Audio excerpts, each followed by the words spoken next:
Hey guys, I'm Jim. I edit photos. Thanks for stopping by. Today I'm in DxO FilmPack 6 and giving you a first impression of this product. It's new from our friends over at DxO. And I thought what I'd do is kind of walk through some of the things you can do with this product. Not a complete tutorial, but I'll cover quite a few things. And of course, I'll do my best to answer questions. If you have them, leave them down below. Let's get going. You can start out by importing a folder or basically viewing a folder or a single image. I've got a folder of images and I've got one here from Route 66. I'm gonna go ahead and double click that and bring it over here to the editing menu. Hit zoom so I can go ahead and see that take up as much real estate as possible, which I like when I'm editing because I want to see the photo as big as possible. The menu across the top, fairly self-explanatory about what you do. This little icon right here is very important because that is, as it says, modify image settings. So if you click on that, these are the different settings on the right-hand side that you can adjust on any photo. And if you click that again, it'll take you back to all these presets. And there's 214, according to this, 214 presets. By the way, you get a navigator and you also have a histogram if you'd like that. But there's 214 presets. And there's a lot. I mean, now this is all analog related film kind of looks. And so they're not your typical kind of stuff for other apps. These are all kind of old school, for lack of a better word, which I don't do a lot of, but I have to admit, I have a lot of fun when I do it. And I was never really a film person, but I love doing creative things, and you can do a lot of creative things here. So you can see that there's a lot of different things. They've also added something which I think is really cool, which is called Time Machine. And if you click on that, it'll basically show you different types of looks that were popular during certain eras in the past, right? With analog photography. You can click on that and go into things in depth. So you could look in the 50s, for example, and here are some looks that might be popular based on things that were popular in the 50s. And of course, on the left-hand side, it gives you some history about that, which is kind of interesting. So you might click on this where it says in the street photography and Tri-X-Pan 1958. Gives you a little bit of background there about those kind of things.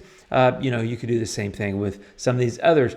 On this right-hand side, you can see the looks that correspond to that period of time. So maybe you're looking for something from the 60s. You could go through and do a similar thing over here, where you come over here and see something about the Hasselblad shooting photos of the moon. But I'm going to go ahead and close Time Machine, and I'm actually going to get away from presets as well. I'm going to go straight into editing because, again, there's so many cool things, and you've got all these capabilities down on the right-hand side. So it does default to color. I can make that black and white if I want, and then, again, go through and make adjustments as necessary. I'm going to go ahead and do this as a color image, and I'm going to start here with this film rendering, and there's different categories. There's digital film, so you can see that these represent and reproduce some of the looks of like maybe some Fuji film, things like that. There's also cinematic. I like this faded green and pink. It looks really cool. I'm going to use that one here in a minute.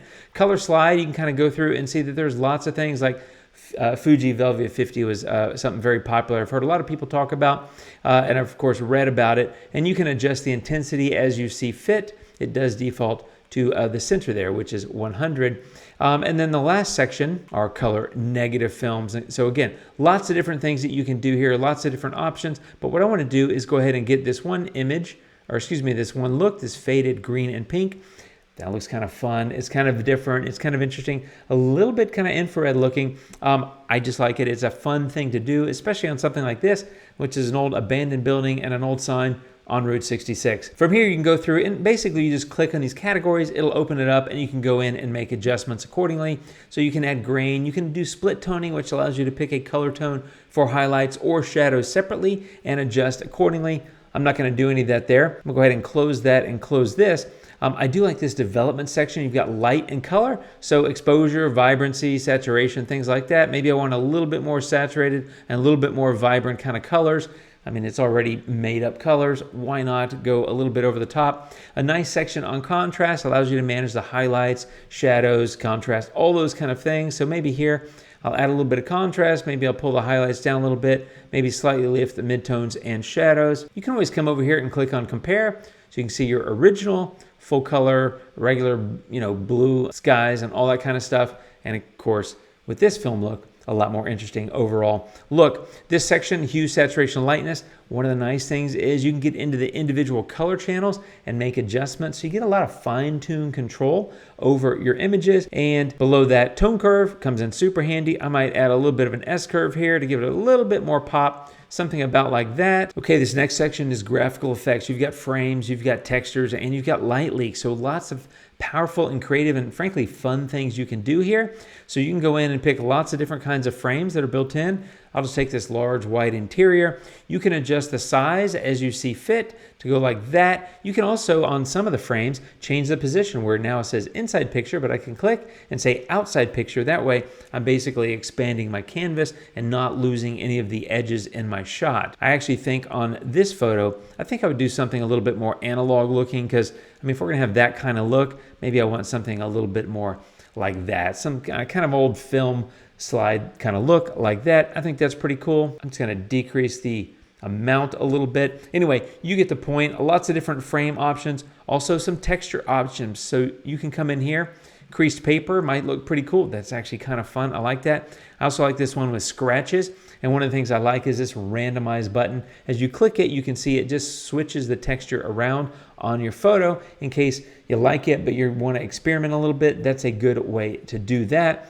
And then light leaks are here as well, which I think is fun. Probably wouldn't use one on this photo, but you can see there's lots of different options for dropping a light leak on top of your image. I'll just drop one on here just for fun. You can see I got a little bit of a glare in that corner, and you can see that you can position it accordingly, left or top or right or bottom, right? So lots of different options, and of course you can randomize as well. And then for the final section, they have filters, creative vignetting, and blur as well. So you can come in, and these are, and this wouldn't necessarily work as well on this kind of photo because I've already changed the color so much, but this is basically like a tint that you can lay on top of your photo. Pretty interesting stuff. I'll just give you an example here. If I add the blue, you can see what that does to the image, and of course you can increase or decrease the amount. I'm gonna go ahead and go with no filter there. Vignetting exists, so you can come in, of course, and add a vignette and adjust accordingly. And you can see you've got various adjustments, including a set center, which I like quite a bit because sometimes you might want an off-center vignette. I know I do that quite a bit. And lastly is blur. Similar to vignette, you can set center, which makes a lot of sense. In this case, you might want to set the center over here in the center of that sign. So just grab it and move it over here, and you can see the blur adjusts accordingly. We got a number of different options here. I'm not really going to use any of this blur. I just kind of wanted to show you that it exists. But overall, that's my first look, if you will, or first impression of DxO FilmPack 6. I would say overall, I like it. I think it's a cool product. I think you can do a lot of cool and interesting and fun things. The only question I have, and maybe this is picking a little bit, and that is they in the knit collection that DxO also owns, there's Analog Effects Pro, which does a lot of similar things. Not exactly the same, it's got different things, but I really feel like these two products are, they're, you know, if not siblings, they're cousins, and really close cousins, and it seems to me that they could kind of be one product. It seems almost a little bit redundant. Now, I understand Analog Effects Pro is part of the knit collection, so that's sold as a group, whereas this is sold as a standalone app. But I feel like this one, if you combined it with Analog Effects Pro, it would really just be off the charts amazing. There's not really anything else that I'm aware of or that I've spent any time with that kind of does what this and Analog Effects Pro does, but I feel like bringing them together would be just a boon. It just seems like you would just get all the best stuff in one product because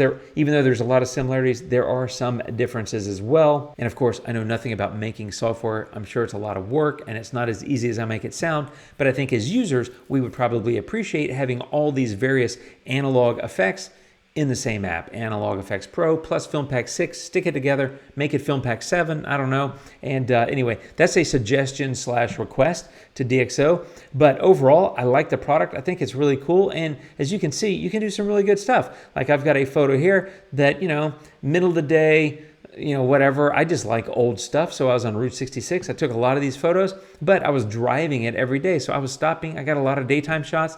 They get kind of boring. This kind of makes them a lot of fun. And so that's what I like about DxO FilmPack 6. It's just it's a lot of fun. You can do some interesting and creative things with them, with all the capabilities here in this app. That's it, my friends. First impression, I like it. I think it's a cool app. Let me know if you have any questions down below. I'll be back soon with more videos. Thanks for watching. Take care of yourselves out there. I'll see you later, and adios.